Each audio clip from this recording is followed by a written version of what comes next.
kana ilma lana illa ma 'allamtana innaka antal alimul hakim. Allahumma aftah lana hikmataka wansur alaina rahmataka min khuzaini rahmatika ya arhamar rahimin. Qala Allah Ta'ala fi kitabil karim, a'udzu billahi minasyaitonir rajim. Ya ayyuhalladzina amanu taqullaha haqqa tuqatih wa la tamutunna illa wa antum muslimun. Ya ayyuhan nasu taqu rabbakumul ladzi khalaqakum min nafsin wahidah wa khalaqa minha zawjaha wa batha minhuma rijalan katsiran wa nisaa'a wattaqullaha alladzi tasaaluna bihi wal arham innallaha kana 'alaikum raqiba. Ya ayyuhalladzina amanu taqullaha wa qulu qawlan sadida yuslih lakum a'malakum wa yaghfir lakum dzunubakum wa may yuti'illaha wa rasulahu faqad faza fawzan 'azima. Amma ba'du fa innal asdaqal hadits kitabullah wa khairal hadi Muhammadin sallallahu alaihi wasallam wa syarrul umuri muhdatsatuha wa kullu muhdatsatin bid'ah wa kullu bid'atin dhalalah wa kullu dhalalatin finnar. Bapak dan Ibu sekalian yang berbahagia, jamaah kajian online Asyifa yang dirahmati oleh Allah Subhanahu wa taala. Alhamdulillah ya, kita pada pagi hari ini kembali kita bisa ketemu ya. Meskipun barangkali gambar ini tidak kelihatan. Ya, saya udik-udik kok tidak jadi ya. Mudah-mudahan nanti kalau sudah hangat bisa kelihatan gambarnya. Baiklah. Bapak dan Ibu sekalian yang berbahagia, pada pagi ini kita akan membicarakan tentang udhiyah ya, kurban hari raya Idul Adha. Ada hadyu, ada udhiyah. Udhiyah itu penyembelihan kurban di saat hari raya Idul Adha. Ya, maka udhiyah dikatakan Idul Adha. Kemudian kalau hadyu itu penyembelihan kurban yang dikerjakan pada saat melaksanakan haji. Maka dari itu nanti kalau kita agak berbeda ya pemahamannya di antara kita, jangan sakit hati ya. Saya menyampaikan ini berdasarkan beberapa literatur yang saya baca, bukan pendapat saya ansih ya, tetapi saya membacanya dari beberapa banyak buku, di antaranya buku kitab Bulughul Maram yang ditulis oleh seorang ulama ya, yaitu Ibnu Hajar al-Asqalani yang diterjemahkan oleh Hasan, nanti saya bacakan juga di sana. Kemudian buku Shahih Fiqh Sunnah ya, itu dua buku ada. Saya kira itu sudah cukup untuk menjelaskan. Sebenarnya masih banyak buku pedoman kurban, tuntunan kurban dan lain-lainnya yang disampaikan oleh para ulama. Nanti saya sampaikan aja. Nah, ini ada beberapa riwayat yang disampaikan oleh ulama yang lain. Ya. Baiklah, ini nanti kita akan membaca sedikit ceritanya, ya cerita Nabi Ibrahim itu sebelum kita masuk kepada ayat yang 100 sampai 101 ini. Jadi Nabi Ibrahim itu berdakwah di kaumnya, dan kaumnya itu tidak mau menerima dakwahnya Nabi Ibrahim alaihissalam. Bahkan kaumnya ini mengingkarinya ya. Dia masih muda dan remaja, belum nikah itu pada saat itu ya, Nabi Ibrahim. Tapi Nabi Ibrahim sudah berdoa dengan doa nomor 100 itu, Rabbi habli minas sholihin, Rabbi habli minas sholihin, yang akhirnya sampai nikah dengan Sarah ya. Juga Siti Sarah itu kalau kita mengatakan ya, itu juga tidak punya anak ya, sampai umur di atas 90 ya. Itu kemudian dihadiahi seorang budak dari salah satu raja ini, taklukan raja itu namanya Hajar. Kemudian oleh Sarah disuruh menikahi, Hajar dinikahi, dan ternyata itu dari Siti Hajar itu ya dapat melahirkan seorang putra yang sangat tampan dan halim sekali, bagus gitu, namanya Ismail, yang nantinya akan menjadi nabi. Baru setelah punya putra Nabi Ismail, kemudian Allah karuniakan putra yang kedua yaitu Nabi Ishak namanya ya. Kemudian Ishak menurunkan nabi, dan Nabi Ismail itu akhirnya menurunkan Nabi kita Muhammad SAW di ujungnya. Jadi tapi tidak diceritakan nabi-nabi yang dari Nabi Ismail itu tidak diterangkan. Yang diterangkan adalah nabi-nabi yang berasal dari Nabi Ishak, ya, seperti Nabi Yakub, Nabi Yusuf dan seterusnya, ya. Itu ada dia diceritakan. Baiklah, ya, supaya kita memudahkan masalahnya saja, kita baca di dalam Al-Qur'an ini, Al-Qur'an ini mulai ayat yang 85 terjemahannya saja nanti saya terangkan. Nabi Ibrahim alaihissalam menghancurkan berhala, tapi saya mulai yang di situ dimulai yang 83, itu kita mulai 85 terjemahannya saja, ya. Pak Tomo ada, Pak Tomo? Ada. Ya, monggo Pak Tomo dibaca. Bolehlah, ya, kita baca mulai ayat 85 sampai ayat yang ke-99 nanti ceritanya, ya. Monggo Pak Tomo. Ya, Ustaz. Nabi Ibrahim alaihissalam menghancurkan berhala. Yang ayat ke-83 pada surat As-Saffat. Dan sesungguhnya Ibrahim benar-benar termasuk golongannya Nuh. Maksudnya Ibrahim termasuk golongan Nuh alaihissalam dalam keimanan kepada Allah dan pokok-pokok ajaran agama. Ya, jadi dia mengajarkan agama tauhid, ya, sama, bukan agama yang syirik menyembah hanya kepada Allah. Sama Nabi Ibrahim dengan sama Nabi Nuh yang juga ditolak oleh kaumnya. Terus, Pak.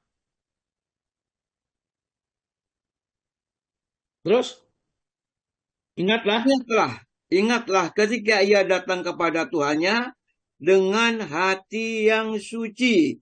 Maksudnya datang kepada Tuhannya ialah mengikhlaskan hatinya kepada Allah dengan sepenuh-penuhnya. Ingatlah ketika ia berkata kepada bapaknya dan kaumnya, apakah yang kamu sembah itu?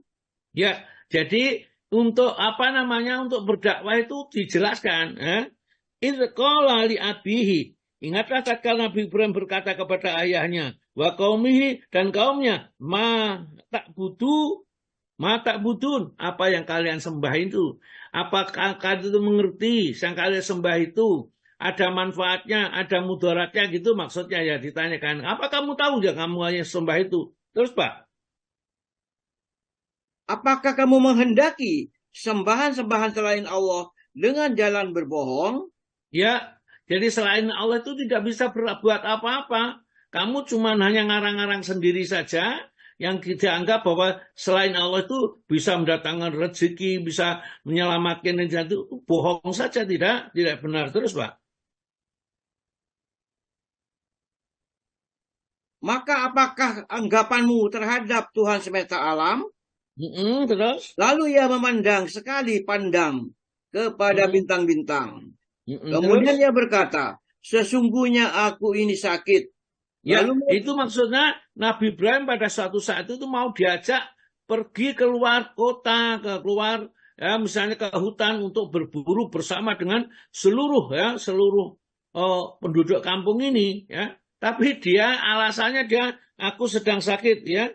Jadi dia melihat bintang, fanadhara nadratan bin nujum, maka dia melihat ke langit, kan, memandang sekali, pandang kepada bintang-bintang itu. Faqala ini sakim. Kemudian dia mengatakan, aku gak melok, ya, karena saya sedang sakit, jadi tidak ikut berburu kepada mereka. Sedangkan padahal mereka sudah menyediakan untuk berhala-berhala itu makanan-makanan ini, sebenarnya dirinya sendiri yang disediakan. Nanti setelah berburu pulang dalam kondisi kan lapar, maka dia nanti akan makan di hadapan Tuhan-Tuhannya itu, yaitu berhala-berhala itu. Terus, Pak. Lalu mereka berpaling daripadanya dengan membelakang. Ya, jadi tidak bisa ikut, pergi ke belakang, nggak mau ikut terus. Kemudian ia pergi dengan diam-diam kepada berhala-berhala mereka. Lalu ia berkata, apakah kamu tidak makan? Maksud Ibrahim dengan perkataan itu ialah mengejek berhala-berhala itu, karena dekat berhala itu banyak diletakkan makanan-makanan yang baik sebagai sajian-sajian. Nah, jadi berhala disajikan tuh, loh, kok gak dimakan? Kenapa kamu gak makan? Kan ngejek, berarti diejek oleh Nabi Ibrahim bahwa berhala-berhala itu ternyata tidak bisa berbuat apa-apa, ya. Pada saat ada makanan pun tidak ada bisa makan, padahal makanan itu enak terus. Ya, kok teruskan, Pak? Kenapa kamu tidak menjawab? Lalu dihadapinya berhala-berhala itu sambil memukulnya dengan tangan kanannya dengan kuat. Kemudian kaumnya datang kepadanya dengan bergegas. Maka Nabi Ibrahim berkata, apakah kamu menyembah patung-patung yang kamu pahat itu? Padahal Allah lah yang menciptakan kamu. Dan apa yang kamu perbuat itu? Ya, ini ada kadang-kadang ada kesalahan orang-orang tasawuf itu tatkala membaca wallahu khalaqakum wa ma ta'malun. Wallahu khalaqakum wa ma ta'malun, dan Allah menciptakan kalian dan apa yang kalian perbuat. Itu menurut pemahaman mereka bahwa kita manusia itu perbuatannya sudah tergantung kepada Allah. Sudah kita makan, kita minum, kita mencuri, kita apa. Itu juga Allah yang menggerakkan semuanya, katanya gitu. Karena menurut ayat ini, wallahu khalaqakum, dialah menciptakan kalian wa ma ta'malun. Padahal menurut ayat ini, maksud ayat ini adalah Allah menciptakan kalian dan menciptakan apa yang kamu berbuat itu. Patung-patung itu bahan bakunya batu-batu itu adalah yang menciptakan Allah. Kenapa kamu tidak menyembah Allah, tapi justru menyembah kepada patung-patung itu? Jadi inilah ya kadang-kadang kesalahan mereka memahami karena cuma diambil satu ayat saja. Wallahu khalaqakum, dan Allah menciptakan kalian wa ma ta'malun, dan apa yang kalian berbuat. Jadi kita makan itu ya Allah yang menggerakkan tangan kita untuk memasukkan makanan ke mulut, itu pahamnya orang-orang ya orang-orang tasawuf tertentu itu. Sehingga manusia itu seperti boneka yang tidak bisa apa-apa, tidak berkehendak. Padahal Allah Ta'ala meletakkan kepada manusia itu hanya pemikiran, kehendak, kemauan, hawa nafsu, dan lain-lainnya. Sehingga penafsiran itu tentunya salah. Akhirnya apa? Dia merasa kalau berbuat maksiat itu juga sayang dari Allah, maka dia mengatakan kalau saya berbuat maksiat, ya enggak dosa karena perbuatan Allah. Demikian juga kalau beribadah tidak dapat pahala. Kenapa? Ya semua yang menggerakkan Allah. Dalilnya mana? Wallahu khalaqakum wa ma ta'malun. Ya. Jadi Allah lah ya yang menciptakan kalian dan menciptakan apa yang kalian perbuat. Jadi perbuatan kalian itu yang menciptakan Allah. Padahal kalau ayat di atasnya ayat 95 itu, ya, Allah Nabi Ibrahim berkata, atak buduna, apakah kamu menyembah? Tahitun, apa yang kamu pahat itu. Jadi masa harta-harta yang kamu buat sendiri, kamu sembah sendiri. Ya. Ini kamu tuh logikanya bagaimana, tidak punya akal. Ya, tidak mau berpikir menggunakan akal yang sehat. Ya, patung-patung itu dibuat oleh tangan sendiri, kemudian ya, dia sembah. Wallahu khalaqakum wa ma ta'malun. Padahal Allah yang menciptakan kalian, ya, dan perbuatan membuat patung. Jadi patung-patung itu sebenarnya bahan bakunya juga Allah yang membuat. Mestinya disembah hanya Allah saja. Terus Pak. Dan mereka berkata, dirikanlah suatu bangunan untuk membakar Ibrahim. Lalu lemparkanlah dia ke dalam api yang menyala-nyala itu. Oh, oleh karena dia sudah kehabisan akal, kalah berdebat sama Nabi Ibrahim, ya akhirnya menggunakan kekuasaannya karena dia kuasa. Maka kalau gitu sudah gak usah kakak ngomong, kita ngomong sama Ibrahim maka tidak mungkin menang. Buatkan aja tungku pemanasan membuat api yang besar itu. Kemudian Ibrahim masukkan ke dalamnya. Terus Pak. Mereka hendak melakukan tipu muslihat kepadanya. Maka kami jadikan mereka orang-orang yang hina. Maksudnya Tuhan menggagalkan tipu daya mereka. Iya, ya. Maksudnya apa? Nabi Ibrahim tidak terbakar, justru yang masih segar bugar, mereka jadi malu. Ya, tapi hukuman sudah dijatuhkan kepada Nabi Ibrahim, maka Nabi Ibrahim tidak akan dijatuhi hukuman 2 kali. Mungkin ditunggu salahnya lagi terus, Pak. 99. Dan Ibrahim berkata, sesungguhnya aku pergi menghadap Tuhanku, dan dia akan memberi petunjuk kepadaku. Maksudnya Ibrahim pergi ke suatu negeri untuk dapat menyembah Allah dan berdakwah. Iya, ya. Jadi kola ini ya wakola dan Nabi Ibrahim berkata ini sesungguhnya aku zaba ila Robbi akan pergi kepada Tuhanku, maksudnya ke suatu tempat yang ia bisa berdakwah di sana ya saya di ini, maka tentu Allah akan memberi petunjuk kepadaku. Nah, inilah akhirnya dia berjalan di suatu tempat, kemudian ya dengan istrinya Sarah, kemudian istrinya Sarah itu kemudian direbut sama raja itu, kemudian mau diperkosa lah katakan dinikahi ya karena Nabi Ibrahim mengatakan bahwa Sarah itu bukan istrinya ya, tapi tatkala ditanya oleh raja itu apakah istrimu? Karena kalau begitu menjawab kalau dia istrinya, Nabi Ibrahim pasti dibunuh oleh raja itu. Karena setiap wanita yang diinginkan oleh raja itu ya, Dignatius kalau nggak salah namanya itu harus dipenuhi ya, suaminya nanti dimatikan, tapi Nabi Ibrahim mengatakan enggak ya, dia adalah saudaraku.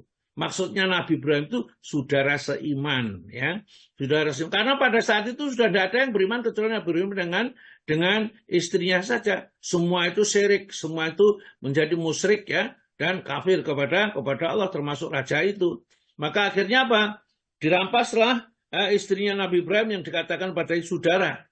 Tetapi setiap kali raja itu mendekati ya, mau menjamah Sarah, maka tangannya Sarah pun berdoa kepada Allah, maka seluruh tubuhnya kejang-kejang ya. Nah, ke tubuhnya raja itu kejang-kejang, tidak bisa disentuhnya. Akhirnya dia jatuh, terlentang, ya. Akhirnya mohon-mohon kepada Sarah supaya didoakan supaya selamat. Dan akhirnya oleh Sarah sendiri pun akhirnya didoakan selamat lagi. Ya, setelah bisa bergerak lagi, mau menjamah lagi. Begitu dekat, mau jatuh lagi, kejang-kejang lagi, tidak bisa bergerak lagi. Akhirnya minta didoakan supaya sembuh sampai 3 kali. Akhirnya takut sudah raja itu kepada Sarah. Ya, sebagai imbalannya, maka dia hadiahkan Hajar ya supaya dikasihkan kepada Sarah, kemudian sama Sarah dikasihkan sama Ibrahim dan disuruh menikahinya. Ternyata setelah sama Hajar dia bisa hamil dan setelah hamil melahirkan seorang anak yang sangat halim sekali namanya Ismail ya, dan sangat santun, sangat lemah lembut ya, bagus ya, tangkas, cerdas dan sebagainya. Karena melihat Nabi Ibrahim itu punya anak ya, karena wanita itu gampang cemburu ya. Kenapa sama saya tidak punya anak kok sama dia bisa punya anak ya? Padahal Sarah itu adalah wanita tercantik pada saat itu, tidak ada lagi tandingannya ya. Nah, cantiknya kok bisa justru tidak hamil. Akhirnya saking cemburunya sudah memuncak, diusirlah Nabi Ibrahim. Suruh aja pergi meninggalkan Sarah di tempat mungkin Palestina atau apa ya. Dia pergi ke suatu tempat. Dalam perjalanan itu dibimbing oleh Allah menuju ke Mekah ya. Mekah di sana ditinggal di sekitar Ka'bah sana ya. Setelah dia berada di sana masih beberapa hari panggil sama Allah Ta'ala. Ternyata si Sarah tersebut kangen ya, rindu sama istri suaminya Ibrahim. Nah, ternyata setelah ditinggal Ibrahim, mereka merasa tidak punya teman. Biasa wanita seperti itu. Kalau ada, karena bencinya disuruh pergi. Setelah tidak ada, dicari, disuruh kembali. Berdoa kepada Allah, ya dituruti sama Allah. Akhirnya Ibrahim diperintahkan untuk kembali kepada istrinya Sarah merindukannya. Maka Hajar bersama Ismail yang berada di sekitar Ka'bah ini, ya, mereka bersendirian. Ya, tidak punya teman. Tatkala dipamiti baru meninggalkan anaknya yang masih bayi abang itu kira-kira umur 2 bulan atau 1 bulan kalau nggak salah ini.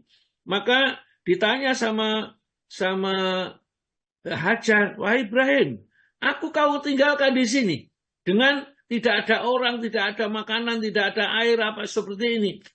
Diam saja Nabi Ibrahim, noleh aja tidak, ya, karena hatinya pun hancur sebenarnya. Meninggalkan istrinya yang masih mengandung anak yang masih bayi, kemudian sama Hajar juga yang masih ya masih lemah begitu. Dia aja meninggalkan air sak girbah itu ya, sak timbo gitulah ya, atau sak bak di sini untuk perbekalan hanya itu. Terus ditanya lagi 2 kali, nggak memalingkan kepala sama sekali, seakan-akan nggak mendengar. Akhirnya mungkin dijawil kalau sekarang itu, Ibrahim, kamu tinggalkan aku, ya. Dia diam. Ini apa perintah Tuhanmu? Ya, ya. Itu jawab Nabi Ibrahim, ya, ini perintah Tuhanku. Oh, kalau ini perintah Tuhanmu, ya sudah pergilah. Jelas saya dijamin oleh ya Tuhanmu itu, ya nanti ya saya dengan anakmu. Dan jaminan Allah lebih menjanjikan daripada jaminan Ibrahim, tentunya begitu. Karena orang beriman ini Allah itu lebih diimani, lebih dipercaya jaminannya daripada jaminan manusia. Akhirnya pergilah Nabi Ibrahim kembali kepada istrinya Sarah, dan Nabi Ismail sendirian, yaitu akhirnya Sarah itu kehabisan air susunya ini tidak bisa keluar, dan dia akhirnya lari-lari mencari orang-orang, barangkali ada kafilah yang jalan atau siapa minta air dari Bukit Sofa Marwah berkali-kali, 7 kali. Ini jadilah itu sa'i yang sekarang ini jadikan itu. Dan seterusnya nanti ceritanya akan berkelanjutan. Nah, mari kita sekarang baca ayat 100 sampai ayat 110. Monggo Bu, nanti setelah ini saya akan lanjutkan ceritanya sampai timbul pengorbanan ya Nabi Ismail yang akan dikorbankan kepada Allah Subhanahu wa taala karena perintah dari Allah. Monggo Bu dibaca. Ya Ustaz. Assalamualaikum warahmatullahi wabarakatuh. Waalaikumsalam warahmatullahi wabarakatuh.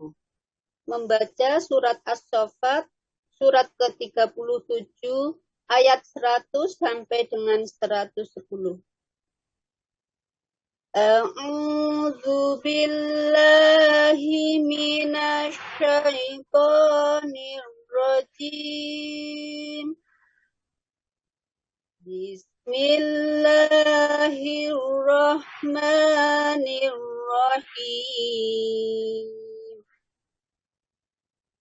Rabbi habli minas sholihin. Fabasyarnahu bi gulamin halim. Falamma balagha ma'ahu sa'ya qala ya bunayya inni ara fil manam. Ya bunayya inni ara fil manami anni azbahuka fandur mata tara. Qala ya abati fa'al ma tu'maru satajiduni insyaallah. Satajiduni insyaallahu minas sabirin. Falamma aslama wa tallahu lil jabin wa nadainahu ayya Ibrahim qad saddaqtar ru'ya inna kadzalika najzil muhsinin. Inna hadza lahuwal bala'ul mubin. Wa fadainahu bitibhin adim. وتركنا عليه في الآخرين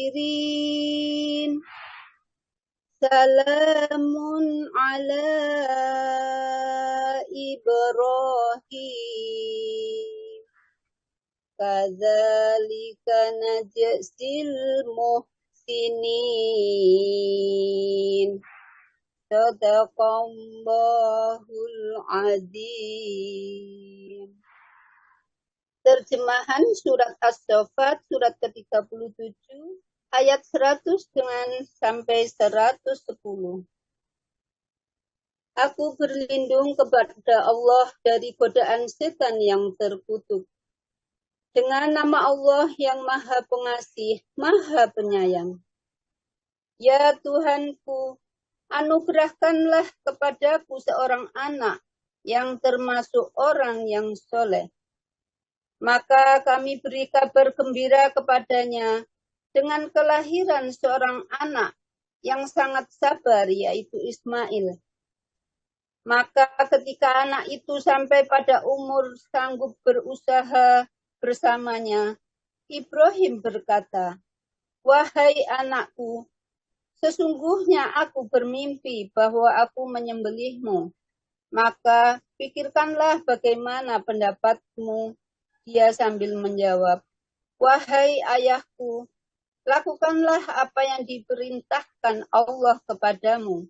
Insya Allah engkau akan mendapatiku termasuk orang yang sabar."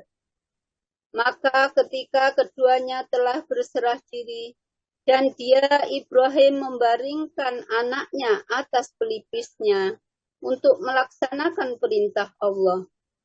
Lalu kami panggil dia, "Wahai Ibrahim, sungguh engkau telah membenarkan mimpi itu. Sungguh demikianlah kami memberi balasan kepada orang-orang yang berbuat baik. Sesungguhnya ini benar-benar suatu ujian yang nyata. Dan kami tebus anak itu dengan seekor sembelihan yang besar. Dan kami abadikan untuk Ibrahim pujian di kalangan orang-orang yang datang kemudian. Selamat sejahtera bagi Ibrahim. Demikianlah kami memberi balasan kepada orang-orang yang berbuat baik. Maha benar Allah atas segala firman-Nya, dan dialah yang maha agung. Wassalamualaikum warahmatullahi wabarakatuh. Ya, terima kasih banyak Bu Katmi, Masya Allah. Ya, sudah bacaannya semakin sempurna, semakin baik ya. Terus saja kita mengikuti kalau taksin itu jangan sampai ditinggalkan. Ya, jadi sekarang karena taksinnya itu dikurangi jamnya, ya datangnya agak lebih awal saja. Jadi jangan sampai nunggu mulainya sampai terlambat, mulainya pas gitu. Karena kelompok grup taksin sendiri, kalau nggak salah tidak pernah ada 90 orang sudah yang khusus taksin ya. Nah ini yang mengikuti kajian subuh ini kan taksin yang bergabung dengan kajian online, kajian biasa ini. Tapi ada taksin khusus kalau nggak salah, kalau laporan kemarin itu saya lihat, ini ada 90 orang yang sudah ikut ini. Maka dari tidak anjurkan yang 90 orang itu ikuti juga kajian ini. Kadang-kadang hanya mereka ikut taksin saja, tapi tidak ikut kajian. Iman-iman, karena pada saat ikut kajian itu banyak hal baru mungkin yang kita belum pernah dengar, kita tahu, atau kita sudah melaksanakan, tapi ternyata ada yang perlu disempurnakan. Ya, baiklah. Kita senantiasa membaca Al-Quran karena Al-Quran sebagai pedoman hidup kita. Supaya kita nanti tidak menyesal.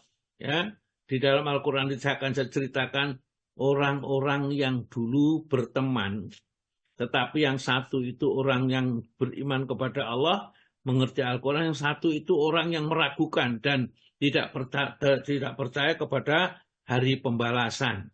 Itu Allah cerita di dalam surat ini, surat Saffat. Nanti saya akan sampaikan bagaimana mereka ini ya, saat tatkala di surga dengan segala macam kenikmatan yang diberikan oleh Allah, dia itu akhirnya bercerita, aku dulu lo punya temen ya, tatkala di dunia nggak percaya kepada kehidupan setelah mati. Ayo kita lihat di mana Said kok tidak melihat di surga ini. Begitu dilihat, tiba-tiba mereka di tengah-tengah neraka, dibakar, ya, luar biasa sekali. Nanti kapan-kapan kelompok ayatnya kita baca supaya kita ngerti bahwa itu bukan dongeng, itu adalah dari Al-Quran. Al-Quran itu ceritanya pasti, maka tidak membosankan. Dibaca berapa kali pun tidak akan membosankan. Diceritakan berapa kali pun tidak akan membosankan, karena itu wahyu dari Allah Ta'ala. Baik, kita ya, jadi setelah Nabi berdakwah, ya, mau dibakar, akhirnya pergi meninggalkan kaumnya karena kaumnya tidak bisa diharapkan untuk beriman, pergi ke suatu tempat untuk berdakwah, ya. Itu jadi dia mengatakan ini dahibun, aku akan pergi ila Rabbi, kepada Tuhanku, sayahdin, dia akan nanti memberi petunjuk kepadaku bagaimana cara berdakwah yang benar, yang baik, dan yang bisa diterima oleh umatnya ini. Nabi Ibrahim alaihissalam pendakwahnya adalah dakwah tauhid ini. Nah, dia sambil ini senantiasa membaca. Jadi doa yang diabadikan di dalam Al-Quran ayat yang 100 ini bisa dibaca bagi mereka yang punya anak maupun yang belum punya anak. Yang belum punya anak, mudah-mudahan kalau Allah Ta'ala takdirkan dia punya anak, diberi anak yang saleh, ya halim, seperti Allah memberikan kepada Nabi Ismail alaihissalam, yang meskipun hanya sekian persen seperti Nabi Ismail, tapi luar biasa sekali karena itu hasil doa yang kita panjatkan kepada Allah. Rabbi habli minas sholihin, ya Rabbu, ya berilah aku anak yang termasuk anak-anak yang soleh. Jadi jangankan minta anak saja, mintalah anak yang soleh. Karena anak-anak yang tidak soleh berani kepada orang tuanya, itu nggak ada artinya, ya. Bahkan menimbulkan malapetaka saja. Ada anak yang sampai hati, orang tuanya sudah tua itu dibiarkan saja, ya, nggak mau bertanggung jawab. Padahal mestinya seorang anak, lebih-lebih laki-laki, itu menanggung, ya, menanggung orang tuanya yang sudah tidak bisa apa-apa. Ini adalah tanggungan anaknya, khususnya laki-laki. Yang kalau ada laki-laki, kalau nggak ada laki-laki ya anaknya semuanya. Itu jangan sampai orang tuanya nanti jadi pengemis misalnya, atau dari orang yang bambung di sana, padahal anaknya kaya-kaya, ya. Ini jangan sampai seperti itu. Memang orang tua sudah nggak kuat apa-apa, ya anaknya lah yang harus bertanggung jawab atau mengcover kebutuhannya. Jangan sampai sudah tua, cari makan sendiri-sendiri aja. Saya dulu juga makan sendiri, katanya seperti itu. Baik, kita lanjutin ya. Jadi Nabi Ibrahim itu berdoa dengan Rabbi habli minas sholihin ini. Dia sejak umur masih bujang, 15 tahun atau 17 tahun, terus sampai nikah, sampai umur lebih dari 90 tahun. Ada yang mengatakan 96 tahun baru punya anak Nabi Ismail alaihissalam, ya. Kemudian baru setelah itu punya adik, ya, dari Siti Sarah, Iska, ya, Nabi Iska ini yang dua-duanya akhirnya diangkat oleh Allah jadi Nabi. Jadi dia berdoa sekian tahun baru diberikan setelah umur tua. Maka dari itu kalau kita berdoa kepada Allah jangan gege mongso gitu, jangan kesusu, ya. Allah akan memberikan tepat pada waktunya di saat kita perlukan. Ya pasti itu diberikan. Karena Allah Ta'ala berfirman, ya, ud'uni astajib lakum. Berdoalah kepadaku, niscaya akan aku ijabah, aku kabulkan doa-doa yang kamu panjatkan kepadaku. Ud'uni astajib lakum.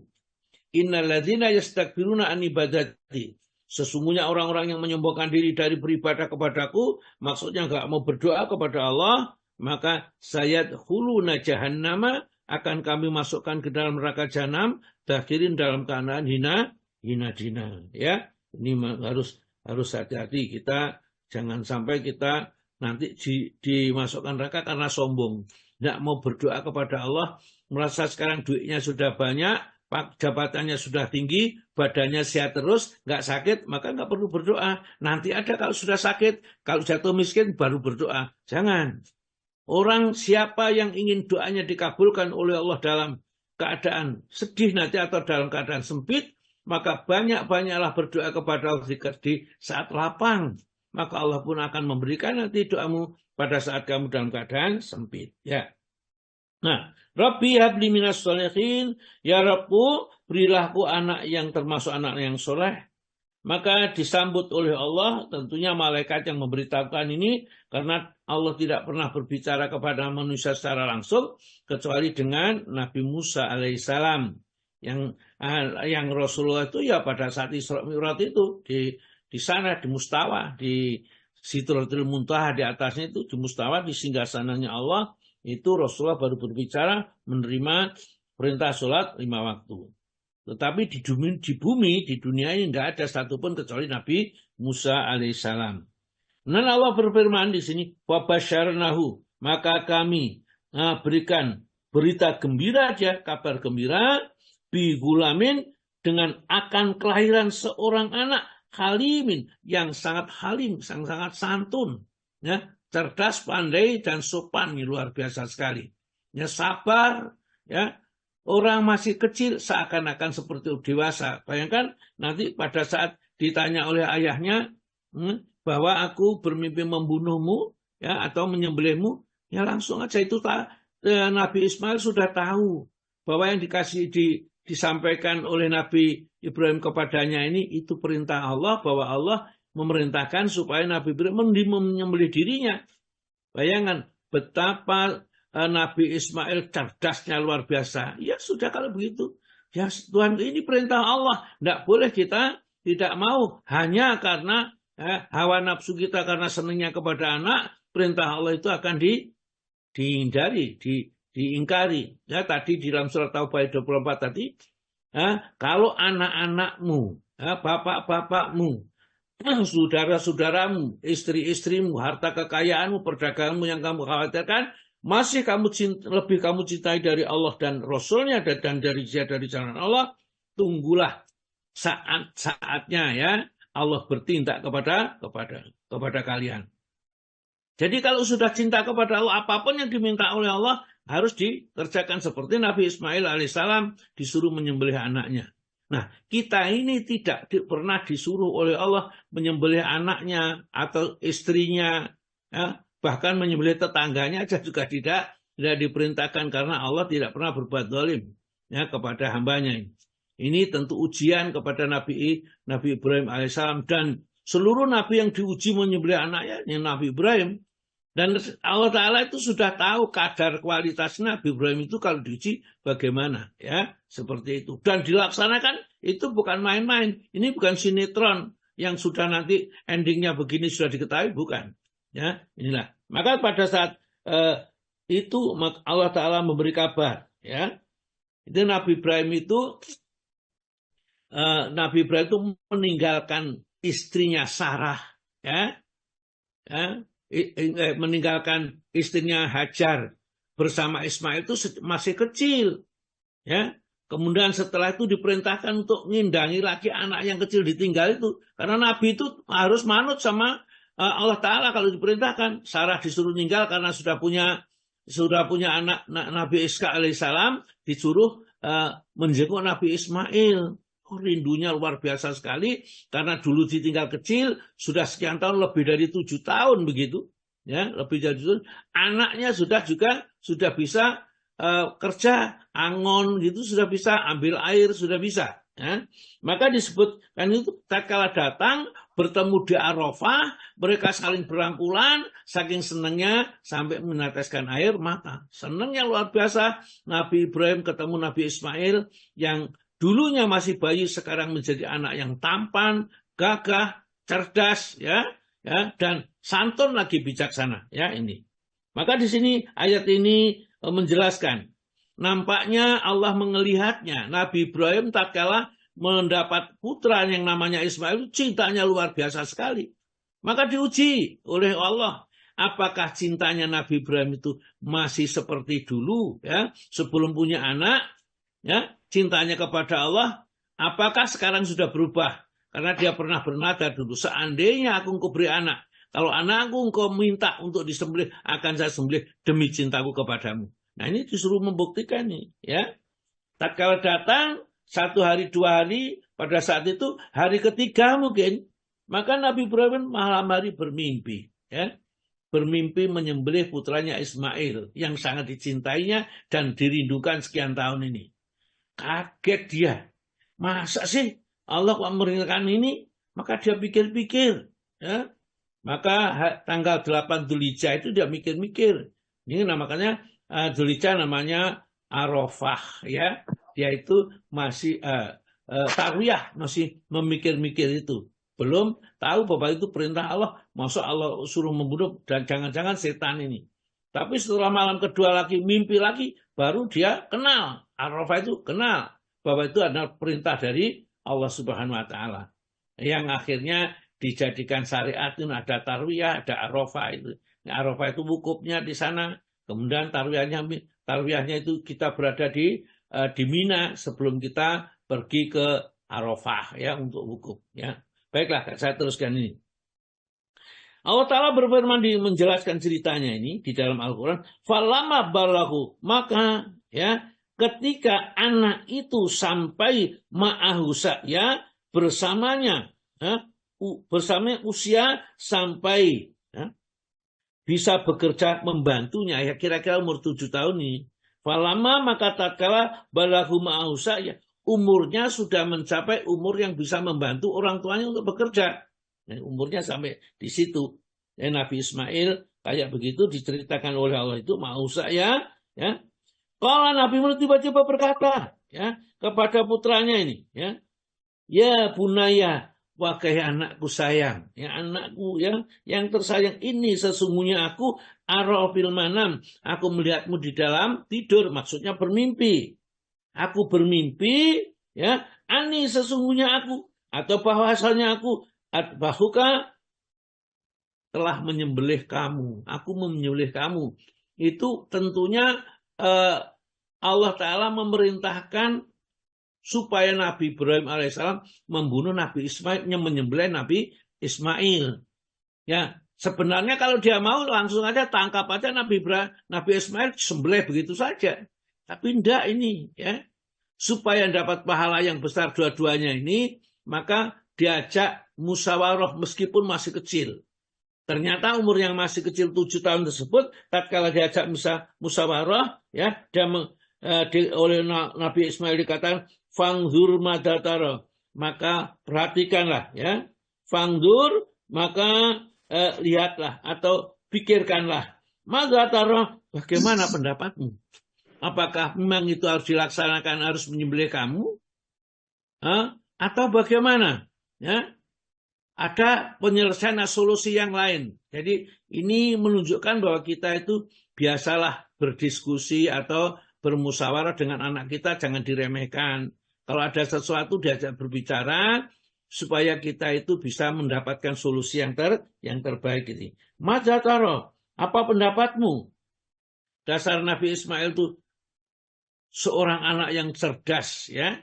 Halim itu cerdas, santun sekali kepada orang tuanya dan cerdas, ya. Kalau maka dia pun berkata Ismail, ya. Ya abati, wahai ayahku tersayang, ya.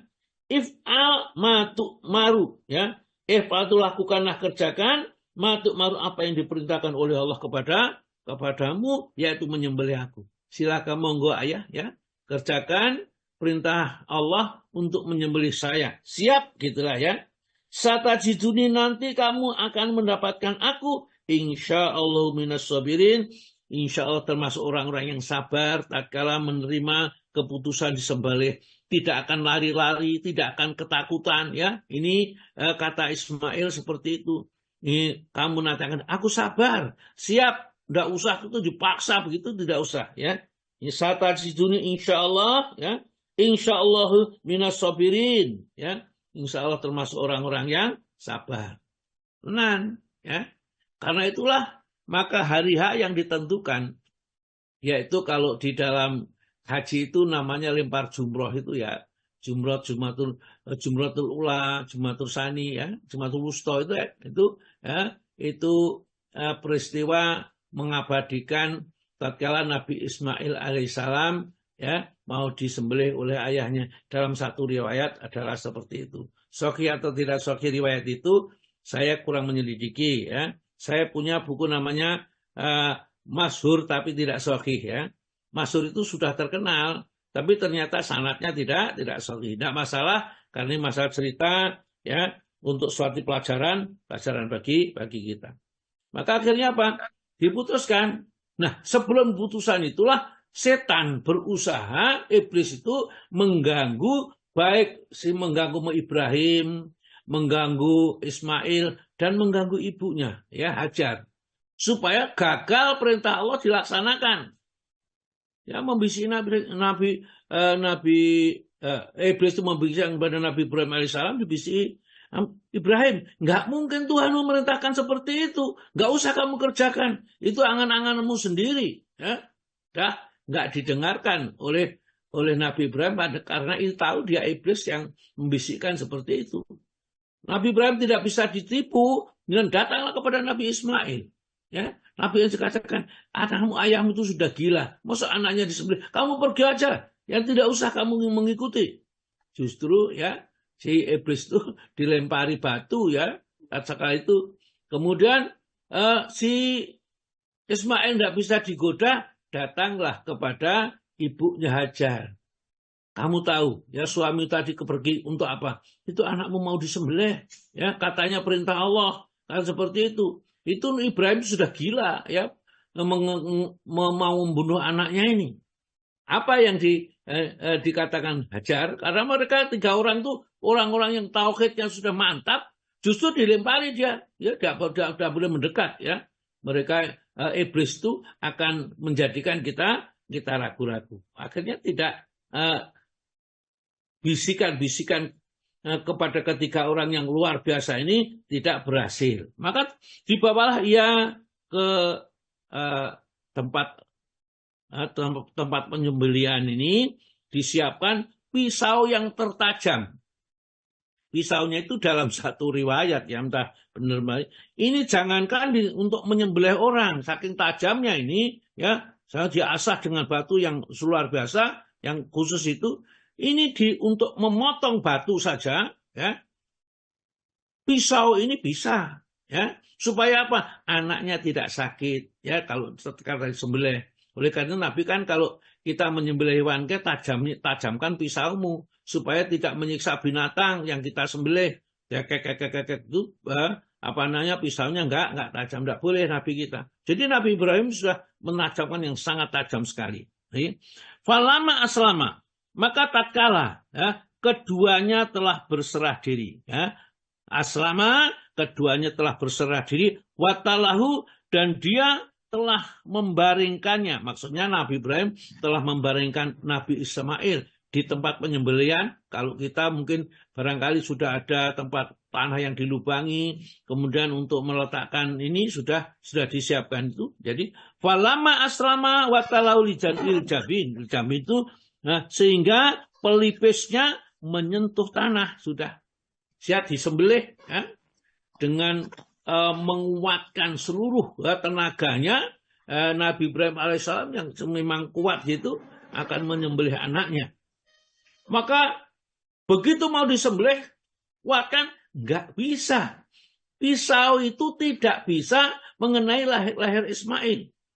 Tekan lagi, tidak bisa mengenai lehernya Nabi Ismail alaihissalam. Maka pada saat itu akhirnya Nabi Ismail menyarankan, wahai ayahku, barangkali engkau tidak sampai hati melihat aku, ya, maka cobalah kalau menyembelih melihat ke atas dan tutupi wajahku, supaya kau bisa menyembelih dengan menjalankan perintah Allah itu dengan sempurna, ya, dengan penuh, ya, khidmat sungguh-sungguh. Nasihat anaknya tersebut dituruti.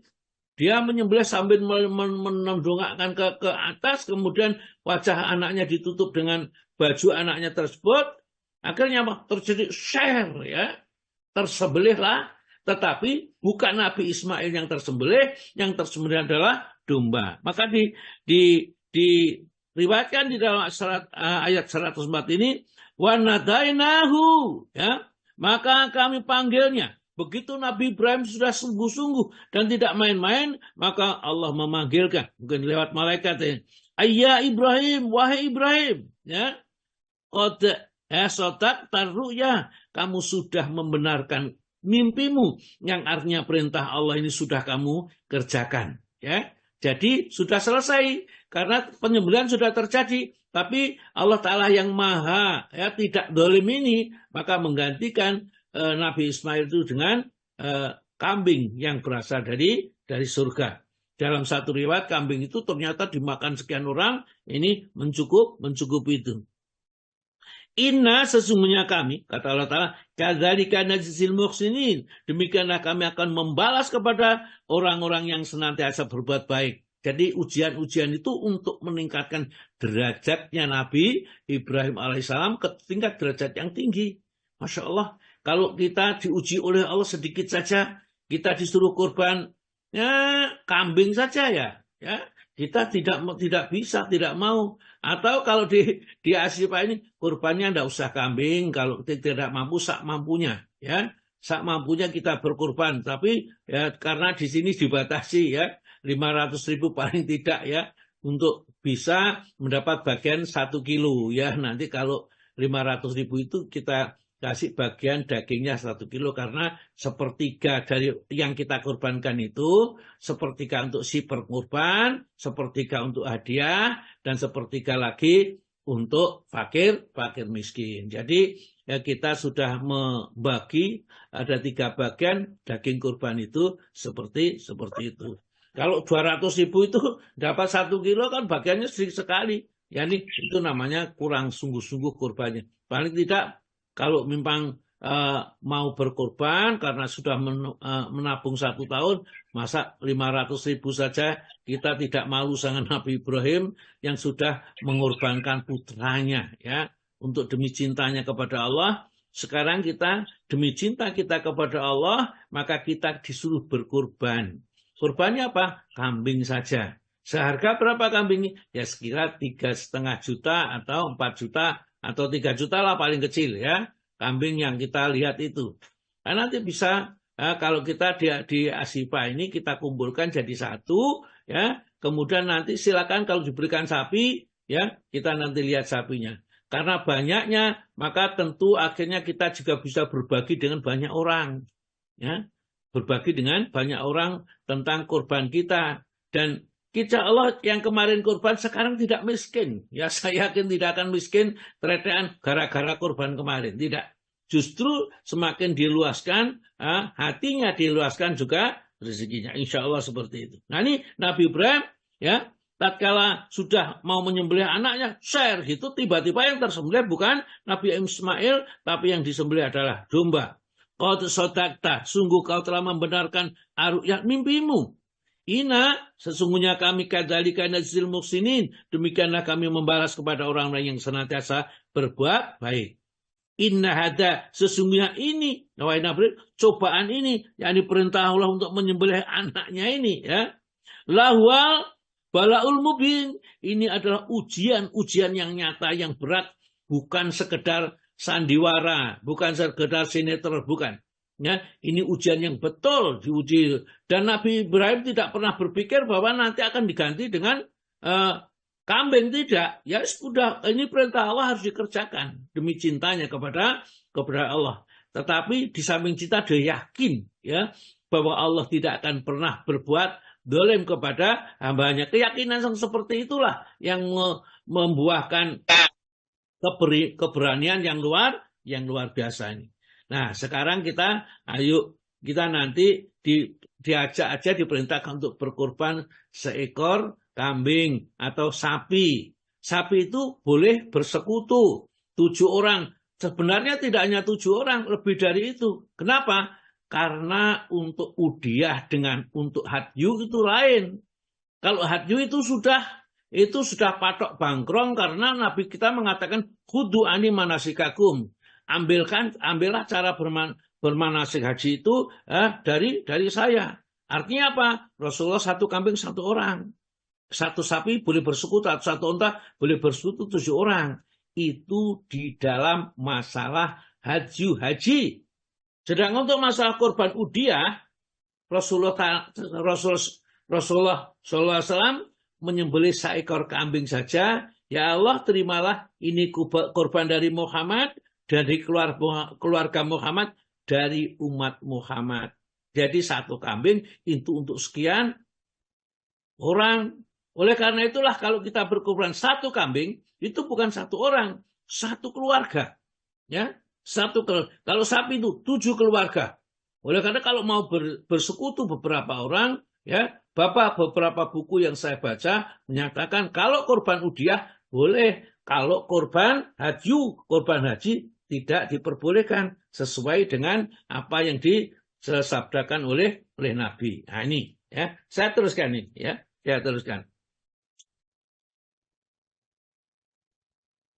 Wa fadainahu, dan kami tebus dia, dan kami menebusnya, namanya Ismail itu bidibkin adim, dengan sembelian domba dari surga yang sangat besar. Jadi dombanya itu besar sehingga bisa mencukupi untuk makan sekian banyak orang, ya. Wa tarokna, dan kami tinggalkan, ya, pujian untuk Nabi Ibrahim itu alaihi, atasnya, maksudnya Nabi Ibrahim fil akhirin, di saat orang-orang yang datang di kemudian, atau pada waktu akhir nanti. Jadi sekarang kita senantiasa memuji Nabi Ibrahim karena taatnya, patuhnya kepada Allah, sehingga kalau kita bersolawat itu Allahumma sholli ala Muhammad wa ala Muhammad kama sholaita ala Ibrahim wa ala Ibrahim. Jadi setelah Nabi Muhammad, Nabi Ibrahim. Wa barakta ala Muhammad wa ala Muhammad kama barakta ala Ibrahim wa ala Ibrahim, ya. Jadi itulah, ya, yang diajarkan oleh Allah, karena Nabi Ibrahim itu diberikan keistimewaan di antara nabi yang ada, ya. Salamun ala Ibrahim, selamat sejahtera atas Ibrahim yang telah mengerjakan perintah Allah dengan sempurna. Kadzalika, demikianlah nazil muhsinin, kami membalas kepada orang-orang yang senantiasa berbuat kepada Allah Subhanahu wa ta'ala, ya. Ini sampai ayat ke-10. Innahu min ibadinal mu'minin, Nabi Ibrahim itu termasuk hambaku yang termasuk orang-orang yang beriman. Baik, sekarang kita masuk kepada kitab Shahih Fiqh Sunnah, ya. Bukan Sholihin apa itu, ya. Shahih Fiqh Sunnah, ya, tentang kurban udyah, ya. Masih ada waktu. Monggo Pak Tomo dibaca, ya, halaman, ya. Halaman berapa Pak Tomo? 525. 525, ya, 525. Ya, 525. Oke, monggo Pak Tomo baca mulai awal. Bismillah. Udyah atau hewan kurban. Definisinya, udyah dengan mendomahkan hamzah dan boleh mengkasrokannya, serta boleh pula menghilangkan hamzah dan memfathahkan dot, ialah hewan yang disembelih untuk mendekatkan diri kepada Allah Subhanahu wa ta'ala pada hari-hari nahar dengan ketentuan-ketentuan khusus. Seakan-akan hal ini diambil dari nama waktu yang disyariatkannya padanya menyembelih hewan kurban tersebut. Oleh karena itu, hari tersebut dinamakan sebagai hari penyembelihan atau adha. Ya, ini definisi saja. Ya, kita tidak jelaskan terlalu banyak karena definisi langsung disyariatkan kurban, Pak. Disyariatkannya kurban. Dasar hukum tentang disyariatkannya kurban adalah Al-Quran, As-Sunnah, dan Ijma. Dari Al-Quran ialah firman Allah dalam surat Al-Kautsar ayat 2, maka dirikanlah sholat karena Rabbmu dan berkurbanlah. Sebagian ulama mengatakan maksudnya ialah menyembelih kurban setelah sholat Id. Ya, jadi fasoli lirobika wanhar. Fasoli maka sholatlah lirobika semata-mata untuk Tuhanmu, ya, bukan karena berhala dan lainnya. Wanhar juga sembelihlah kurban setelah itu, ya, juga karena Allah. Jadi artinya menyembelih hewan kurban itu dilaksanakan setelah mengerjakan sholat Id. Ini sebagian ulama memberikan makna seperti itu. Jadi berkorban itu memang ada hukumnya dan disyariatkan di dalam agama kita. Terus Pak, adapun menurut As-Sunnah Diriwayatkan dari Anas bin Malik radhiyallahu, ia berkata, Nabi SAW menyembelih 2 ekor kambing kibas yang gemuk lagi bertanduk dan menyembelihnya dengan tangannya. Ya. Beliau menyebut asma Allah dan bertakbir serta Ya. meletakkan kakinya pada leher hewan 9 itu. Ini hadis riwayat Bukhari dan Muslim. Ini kalau kita mengikuti sunnah ya kayak begitu, ikuti sunnah.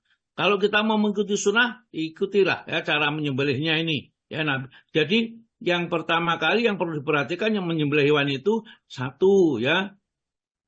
Kalau hewannya itu lebih dari 1, usahakan tatkala kita menyembelih hewan ternak itu tidak dilihat oleh ternak yang belum disembelih itu ya. Kita beri tabir sehingga binatang-binatang yang kita sembelih tersebut selainnya tidak tahu, tidak ngeri.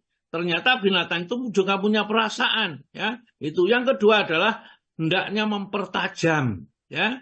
Mempertajam pisau yang digunakan untuk menyembelih itu. Yang ketiga, jangan kesusu dikuliti binatang itu kalau belum nyata-nyata mati ya atau meninggal itu. Ya, kalau sudah betul-betul mati binatang itu baru dikuliti. Jemput bapak. Tolong yang petugasnya mematikan itu dimatikan ya. Kalau ada suara yang masuk nanti biar tidak ganggu. Baiklah, saya teruskan. Ya, itu seperti itu. Ya, kaum muslimin telah sepakat atas disyariatkan penyembelihan hewan kurban. Jadi tidak ada satupun kaum muslimin di belahan manapun yang mengingkari bahwa menyembelih hewan kurban itu tidak disyariatkan. Semua mengatakan bahwa itu adalah disyariatkan. Hanya hukum kurban itu ada yang mengatakan wajib, ada yang mengatakan sunnah. Maka hukum kurban, Pak. Maka. Hukum kurban. Para ulama berselisih pendapat tentang hukum kurban dalam 2 pendapat. Yang pertama, kurban adalah wajib bagi orang yang berkelapangan.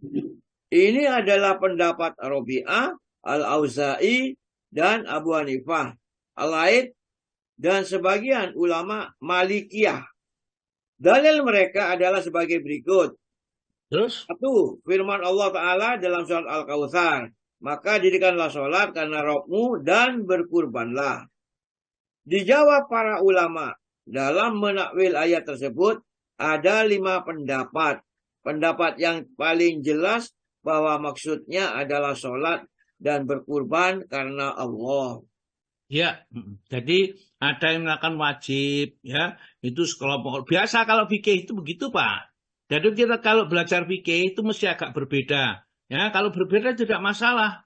Ada yang mengatakan nanti ya, kalau kita berkorban, ya itu misalnya harus sebelumnya 10 hari sebelum kita berkorban, tidak boleh memotong jenggotnya, memotong kumisnya, pokoknya rambutnya, kukunya. Ya, yang berkorban. Ada yang berpendapat lain. Yang dimaksud tidak boleh memotong kukunya, rambutnya itu bukan kukunya yang berkorban, tapi binatang yang dikorbankan. Ya, nanti kita akan bacakan beberapa pendapat ulama. Ya, terus Pak.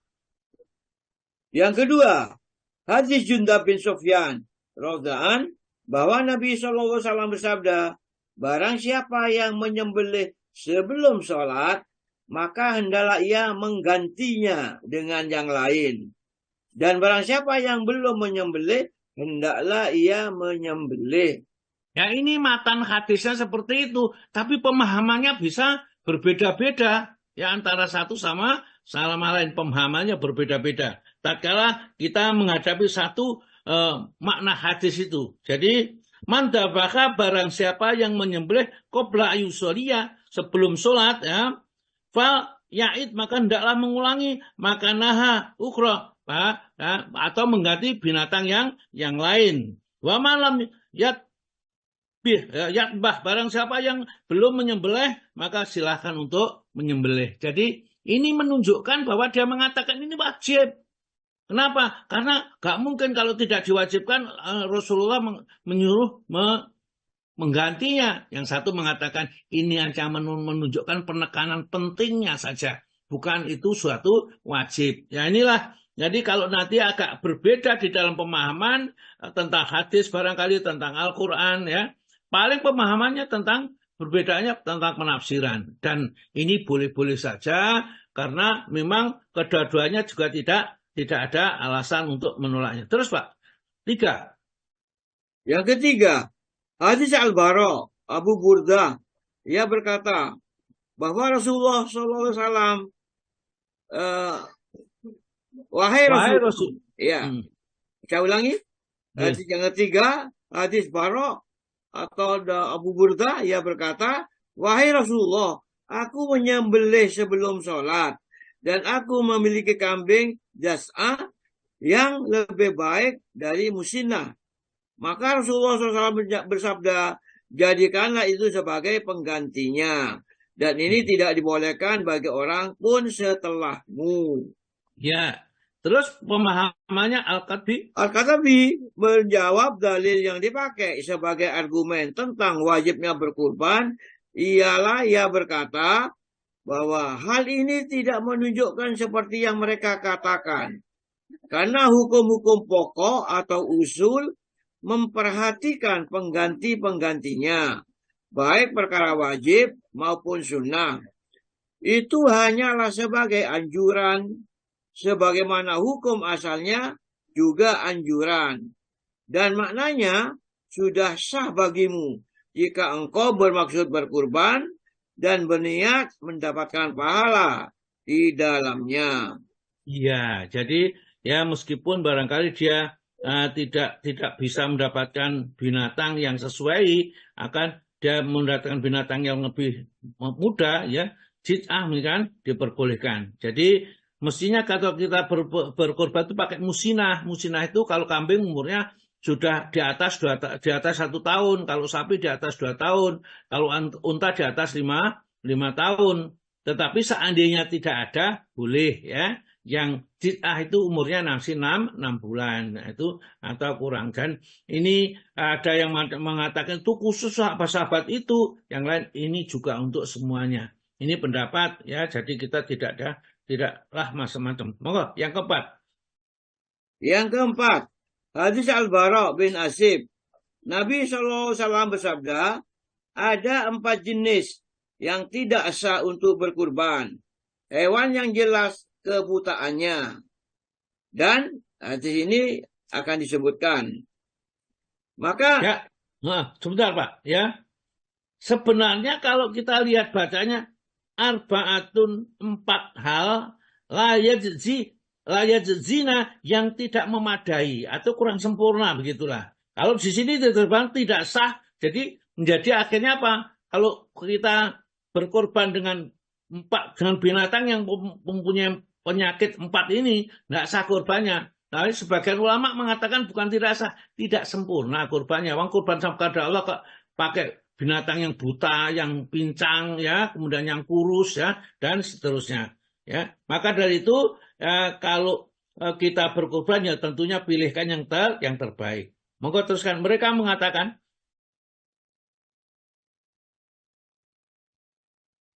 Monggo Pak Tomo.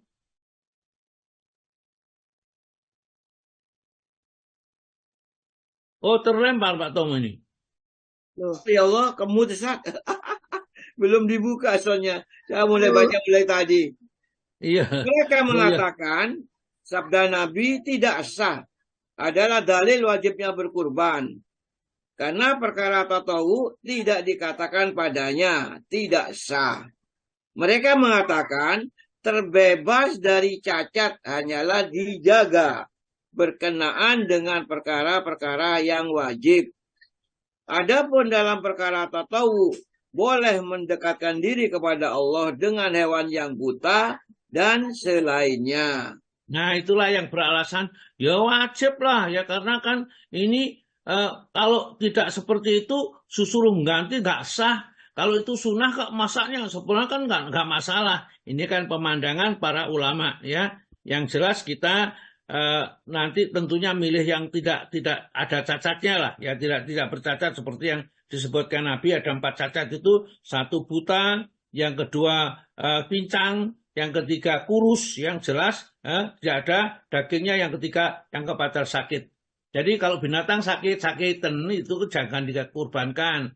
Binatang yang buta jangan dikurbankan, ya. Binatang yang kurus, ya, dagingnya ada sangat kurus, jangan dikurbankan. Kurban itu sebaiknya yang gemuk. Terus Pak, nomor 5. Dijawab ya.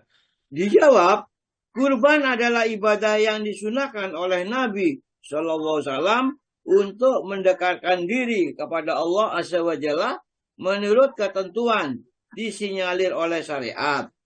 Ini adalah hukum yang ada ketentuan waktunya dan tidak boleh menyimpang dari sunnah Nabi. Karena mustahil mendekatkan diri kepadanya dengan sesuatu yang dilarang lewat lisan Nabi Shallallahu Alaihi Wasallam. Nah, yang mengatakan wajib itu tadi menghindari 4 hal, ya, buta, pincang, sakit, kurus, ya, tadi adalah karena kepada Allah dan Nabi sudah menyadarkan seperti itu, ya ikuti aja lah sudah yang diajarkan oleh Nabi, ya, tidak usah berpendapat sendiri gitu maksudnya. Terus yang kelima, hadis hadis Abu Hurairah bahwa Nabi SAW bersabda, barang siapa yang memiliki kelapangan dan belum berkurban, maka janganlah ia mendekat tempat sholat kami. Nah, ini adalah kata-kata Abu Hurairah, ya, mangkana lahu sa'atun, barang siapa mempunyai keluasan rezeki, walam yudhahu, ya, walam yudhahi, dan dia tidak mau berkorban atau tidak berkorban, fala yaqrabana musallana, cedek sholat orang mukmin, ya, sholat aja sendiri, tempat sendiri sana, ya, karena orang yang bakhil itu tidak disukai oleh umat. Ini ternyata hadis ini bukan hadis yang sahih, yang tidak sahih, artinya hadisnya mauquf, cuma sampai kepada Abu Hurairah saja, ya. Karena Abu Hurairah menganjurkan sekali orang itu supaya mau berkurban. Terus, Pak. Kedua, berkurban adalah sunnah, maksudnya bukan wajib. Ini adalah madhab jumhur, Malik, As-Syafi'i, Ahmad, Ishaq, Abu Thawr, kemudian Al-Muzani, Ibnu Al-Munzir, Dawud, Ibnu Hazm, dan selainnya. Mereka berdalil dengan hadis dari Ummu Salamah radhiyallahu bahwa Nabi SAW bersabda, jika telah tiba hari ke-10 Dzulhijjah dan salah seorang dari kamu atau dari kalian hendak berkurban, maka janganlah ia memotong rambutnya atau sedikit dari bulunya. Ya, rambutnya dan bulunya kalau mau berkurban. Kalau mau berkurban berarti korban itu terserah kepada kita. Bukan diperintahkan, tidak wajib. Ini yang mengatakan sunnah hukumnya, ya. Jadi kalau ada matan satu hadis, maka mereka mencoba mengerti maknanya, ya. Rambutnya dan bulunya. Rambutnya nyanya itu kepada siapa? Kata ganti itu. Apa nyanya kepada binatang yang disembelih atau nyanya itu kepada yang mau menyembelih, ya, seperti barang siapa yang barang siapa telah tiba 10 Dzulhijjah nanti dan salah seorang di antara kalian mau berkurban, janganlah, ya, memotong rambutnya dan memotong bulunya, ya. Jadi kalau cukur itu kalau yang berkurban. Itu karena memahaminya orangnya yang berkorban ini. Karena yang kalau binatang sudah mau dikurbankan, 10 hari itu kita sudah meniatkan binatang itu dikurbankan, maka kalau ada domba yang bulunya banyak, jangan dicukur. Ya, ini nanti akan akan dimasukkan dalam kurban.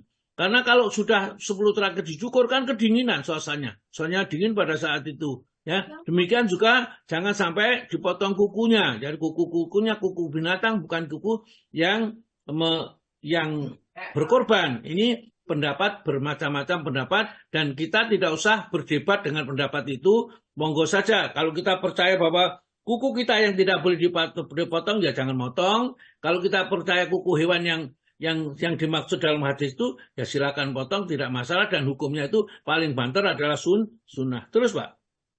Mereka berkata, sabdanya dan salah seorang dari kalian hendak berkurban, maka ini adalah dalil bahwa kurban tidak wajib.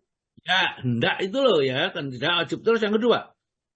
Yang kedua, tidak ada riwayat sahih dari seorang sahabat pun yang mengatakan bahwa kurban adalah wajib. Al-Mawardi berkata, diriwayatkan dari para sahabat yang menyimpulkan suatu ijma atas tidak wajibnya berkurban. Ya, ijma itu kalau ijma sahabat itu ya sudah sama dengan kekuatan hadis Nabi. Tapi kalau ijma ulama itu tidak. Karena ijma ulama itu masih diselisih oleh ulama yang lain. Tapi kalau ijma sahabat, maka semua di antara kita wajib mengikuti ijma sahabat. Nah, di antara para sahabat ijma tidak ada yang mewajibkan untuk berkurban, maka kita membuat atau menentukan hukum wajib, ya itu adalah kurang kuat hukumnya. Penulis berkata, monggo Pak. Penulis berkata, di antaranya adalah diriwayatkan dari Abu Salihah, ia berkata, aku melihat Abu Bakar dan Umar radhiyallahu dan mereka tidak berkurban. Ya, karena mereka sahabat Nabi dan tidak berkorban, pastilah bahwa korban itu hukumnya tidak wajib. Kalau wajib pasti dua orang itu berkorban, ya nggak mungkin dia meninggalkan sesuatu perintah yang wajib. Itulah kesimpulannya bahwa korban hukumnya sunnah. Terus, yang kedua diriwayatkan dari Ibnu Mas'ud atau Abu Mas'ud Al-Ansari radhiyallahu, ia berkata, sesungguhnya aku tidak berkurban, padahal aku adalah orang yang berkelapangan. Karena aku khawatir tetanggaku berpendapat hal itu wajib atasku. ya itu kadang-kadang ulama itu tidak melakukan atau melakukan sesuatu itu karena ada manfaat dan mudaratnya. Penulis berkata, Kemudian penulis berkata, yang jelas bahwa dalil-dalil yang dikemukakan pihak yang mewajibkannya tidak kuat dijadikan sebagai dalil yang menunjukkan kewajiban berkurban. Berdasarkan hal itu, maka pendapat yang benar adalah pendapat para sahabat dan jumhur ulama. ya jadi pendapat yang kuat gitulah ya. Pendapat para jumhur ulama bahwa kurban itu hukumnya tidak wajib ya. Baiklah ya kita sampai di sini dulu, kita lanjutkan hewan-hewan yang dikurbankan. Insya Allah nanti kita juga sampaikan, kita bahas berikutnya dan kita jelaskan dan tidak hanya dari buku ini supaya kita mendapatkan penjelasan yang lebih banyak. Baik, saya kembalikan kepada Pak Agus, monggo Pak.